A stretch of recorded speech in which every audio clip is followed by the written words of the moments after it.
3, Reframing Negative Thoughts. Welcome back to the Barbara Schnarr podcast, and welcome to week 3 of our happiness journey. I'm Barbara Schnarr, and I'm glad you're here. Every week we come together to grow and glow, learning to live more fully, more consciously, as we glow from the inside out. This is week 3 of 12 of the Barbara Schnarr podcast happiness series. If you're following along in my 12-week happiness book, that's fantastic. If you don't have the book, that's absolutely fine, but you will want something to write with and to write on. If you'd like to get the book, just go to the About section of the Barbara Schnarr podcast where you found this episode, and there will be a link to my 12 Happiness Coach Sessions for Coaches and Individuals book on Amazon. Or you just go to Amazon and search for Schnarr Coach. That's Schnarr Coach. You can support this podcast and find the books, merch, and extras by going to patreon.com/The Barbara Schnarr Podcast. Plus, you'll see the little daily motivations I post. Membership tiers are free, $5 a month, which is just to help support this podcast, and $15 a month, which gets you free downloads of my books. Pretty cool, huh? You've already started doing something powerful over the last 2 weeks. You've defined what happiness means to you, and you've begun training your attention through gratitude. That's not small work. That's foundation building. Now we move to something that sits right at the center of your daily experience. Your thoughts. Because you know as well as I do, your thoughts are constantly narrating your life. And not always accurately, and not always helpfully, but constantly. And if that narration leans negative, critical, or limiting, it doesn't just stay in your head. It shapes how you feel, how you act, what you expect, and even what you believe is possible for you. So this week, we're not trying to eliminate negative thoughts because that's not realistic. We're learning how to work with them. And more importantly, how to change the way we respond to them. So let's start by taking some pressure off right away. Negative thoughts are not a sign that something is wrong with you. They're just part of being human. Your brain is wired to scan for problems, predict outcomes, and protect you from potential threats. It's efficient, but it can also be dramatic.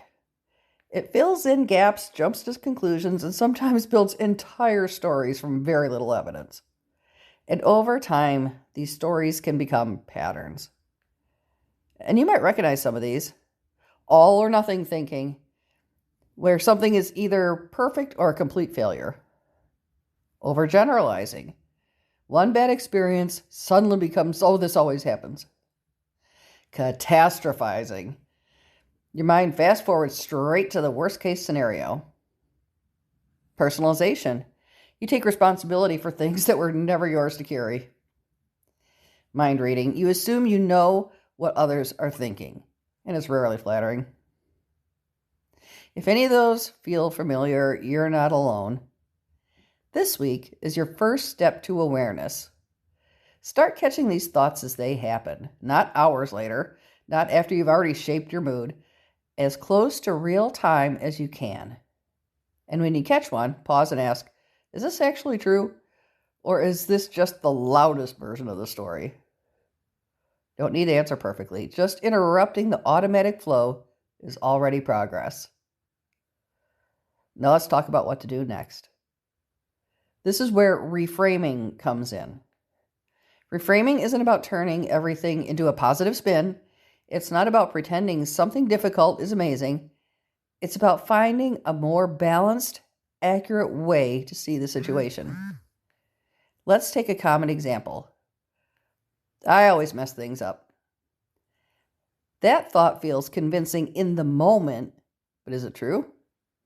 Always? Reframe it. I made a mistake this time, but I've handled many things well before. Feel the difference? One shuts you down. The other keeps you in motion. So this week, I want you to practice this in real time. When a negative thought shows up, write it down. Then rewrite it in a way that is fair, grounded, and constructive. Not super overly positive, just more accurate. And here's a quick exercise you can use daily. Let's call it the thought flip. Draw 2 columns. On the left, Write the negative thought exactly as it appears, no filtering. And on the right, rewrite it. Not as like a super flowery cheerleader, but as a realist. For example, on the left, you would write, I'm terrible at this. And on the right, you could write, I'm still learning this. On the left, no one cares. On the right, I haven't heard from anyone yet, but that doesn't mean no one cares. On the left, this is going to fail. On the right, I don't know the outcome yet. You're not forcing belief, you're creating space for possibility. And now let's take that a step even deeper. I want you to spend 10 minutes each day just observing your thoughts. Set a timer, sit somewhere comfy, and close your eyes if you want, and just watch. Thoughts will come in, some random, some repetitive, some helpful, some not. Your job is not to engage, not to fix, not to analyze. Just notice. It's almost like sitting on the side of a road and watching the cars pass by.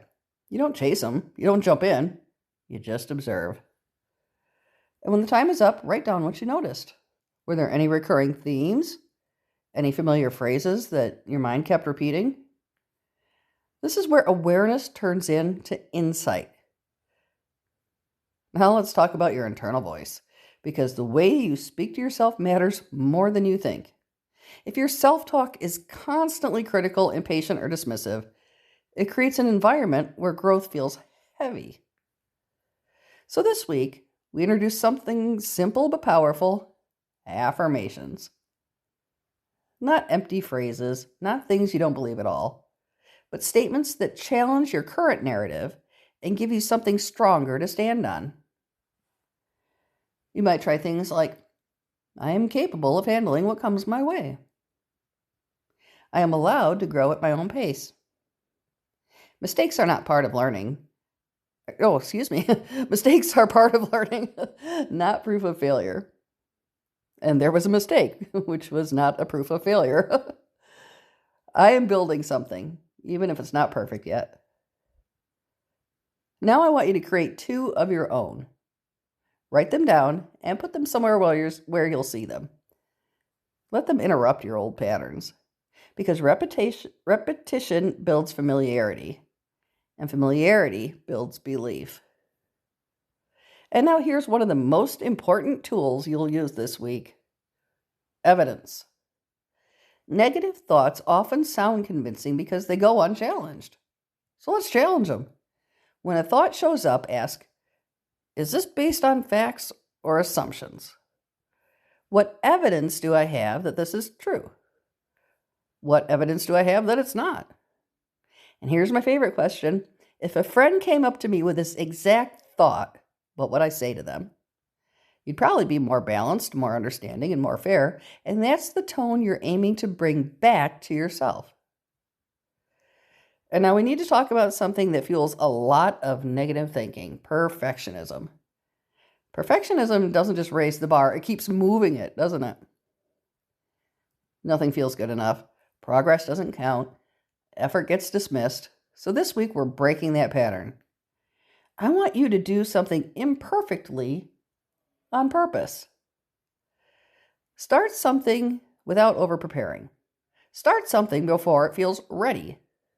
Try something new without needing to be good at it. And when that voice shows up saying, this isn't good enough, I want you to notice it and keep going anyway. Because progress doesn't require perfection, it requires movement. And finally, let's bring in one of the most important pieces of this entire process: self-compassion. You can't build a healthy mindset on top of constant criticism. It just doesn't work. So when you catch yourself in a negative spiral, pause. Take a breath. And say this either out loud or in your head: I am doing my best right now, and that counts. Not as an excuse, as a truth. You're learning, you're adjusting, you're showing up, and that matters. So here's your rhythm for this week. Notice your negative thought patterns as they happen. Reframe at least one thought each day. Use the thought flip exercise to practice rewriting your narrative. Spend 10 minutes observing your thoughts without judgment. Choose and repeat affirmations that support you. Challenge your thoughts with evidence. Do something imperfectly and keep going anyway. And meet yourself with compassion, especially on the harder days. At the end of the week, take a moment to look back. What thoughts showed up most? Which ones were easiest to challenge? Did anything shift in how you felt, even slightly? Because those small shifts, they add up. Next week, we're stepping into connection. We're going to explore how relationships shape your happiness and how to build ones that truly support you. But for now, stay here. In the awareness, in the practice, in the process of rewriting the way you speak to yourself. And I'm right here with you. And remember, not every thought you have deserves to be believed. We'll see you next week. I sure hope you enjoyed this episode. You can support this podcast by going to patreon.com/theBarbaraSchnarr podcast, or you can follow us on YouTube or Threads or Facebook or Insta or anywhere, really. We'd sure love to count you as one of our followers. And of course, anytime you like, subscribe, or share, it really helps me out. Thanks a lot.